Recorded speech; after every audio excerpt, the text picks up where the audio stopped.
All right, so talking about Waubonsie Valley cross country and distance running for track and field training.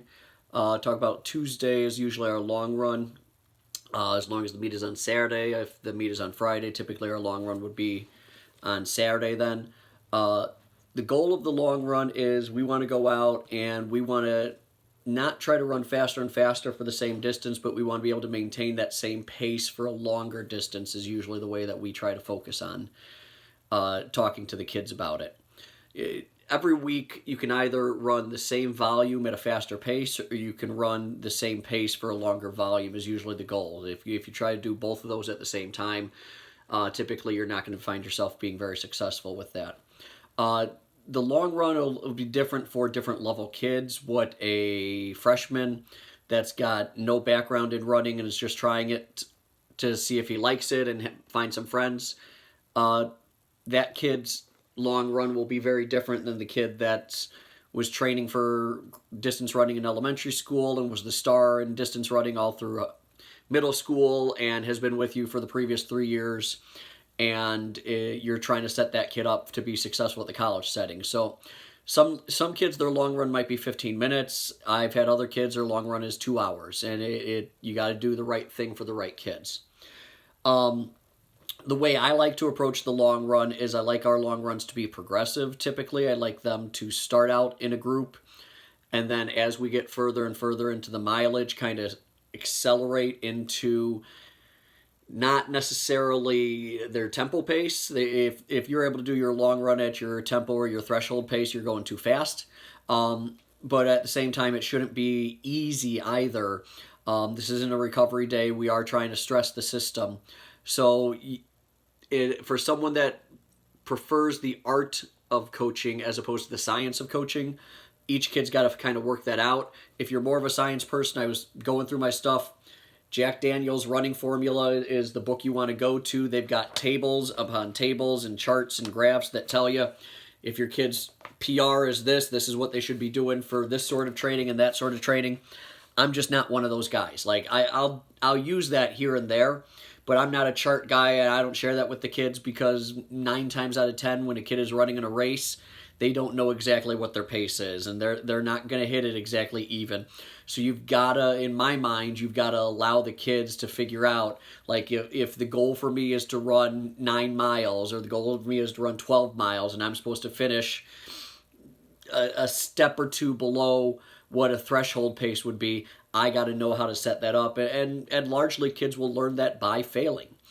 You know, you get someone that goes out there and tries something that is too much for them and they come crawling in and that's not a real positive, or you have someone that goes out for longer than they can handle and you know they come waddling in and you say, okay, you probably ran too much this week and next time we do that we'll back it off a little bit.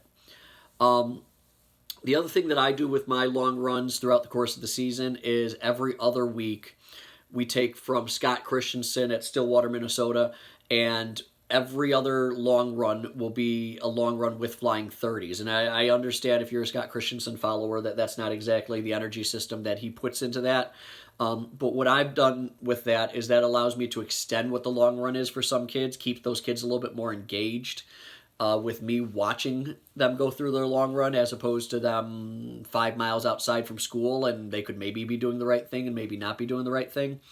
And it allows me some time to really coach them up on what they look like during their faster phase of things. And I don't think I've covered what a flying 30 is yet, but I'll talk you through it, or I might even find Scott Christensen video and put that up for an explanation of what a flying 30 is.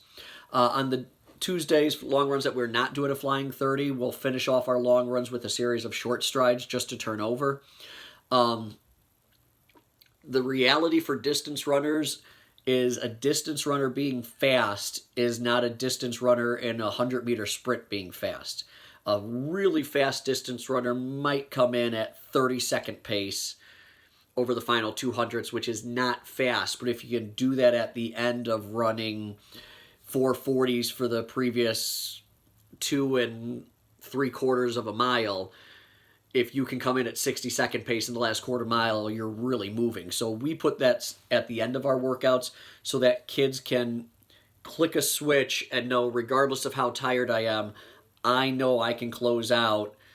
And for us, our short sprints are typically 50 meters down to 10 meters, depending on what we're trying to emphasize on that week with our short sprints.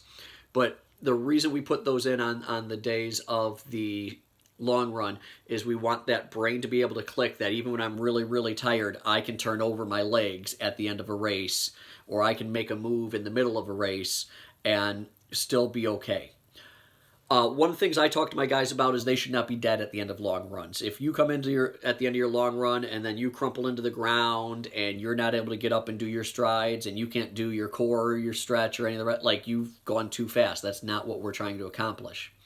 A long run is slower than threshold pace. At no point should you go anaerobic during your long run. That's why we're doing short sprints. You're not going to get anaerobic during your short sprint. And you should be able to, I tell the kids, if you finish and I can say, hey, we're going to go and do another 2 miles, you should be able to do that if I pop that in on you unexpectedly. I haven't done that for a while because I'm not as brutal of a coach as I used to be, but that's something that we used to do to teach kids, like, now don't go too fast. We're serious when we say below threshold. One of the other things I've done in the last couple of years is every high school coach is going to have different ability levels of different kids. I assign kids to all run the same loop together, and then you can go out and tack on another mile, or you can go out and tack on another 2 mile, or you can go out and tack on another mile with your buddy, and then you can tack on another mile following that, just so we get that sense of group. And then some of those kids can go off and individualize to get greater volume. In some cases, the kids will go out and run a faster pace those last couple miles, and so that allows the development of the group. If I'm stealing from Coach Carius, the synergy of the group. And then they're able to go out and get that little bit of individual touch so that everyone gets the optimal amount for them. And we're not Papa Bear, we're not Mama Bear, we're Baby Bear getting just the right amount of work. So what we usually do the rest of our days on a long run is the older guys will come in. We have 2 sets of cores that we do. We have what we call a warrior core, which is a little bit more of a static core. And then we have on Tuesdays and Thursdays, we have what we call active core, which are more dynamic, which are more movement-based core exercises where you're hopping and jumping and twisting and different things like that. The more I coach the young people that I coach, where I have families now where my athletes do not mow the lawn, my athletes don't vacuum their house, my athletes don't, in some cases, don't even clean their room. We've got some basic middle of your body strength stuff that we have to do. These are not the people that Coach Carius was coaching in 1966, where some of them were chopping wood and some of them were shoveling coal and some of them were doing all baling hay and stuff that my kids in suburban America are 1,000 times not doing in this day and age. So we're working on strengthening ourselves that way. During the school year, my juniors and seniors would be lifting Tuesday, Thursday, which is more of a leg day emphasis for their lifting. So during their school day, before their long run, they would be doing squats, and they would be doing clean and jerk and kettle leg, kettlebell, single leg deadlifts and things like that, that would focus on emphasizing their legs. And so they'll start their long run a little bit beat up already, a little bit tired already, which is okay. And then we would do a stretch out at the end of it. My sophomores would do our warrior, our more static core exercise on Tuesday, and then they would finish out with a stretch. So that's typically how we would approach a long run.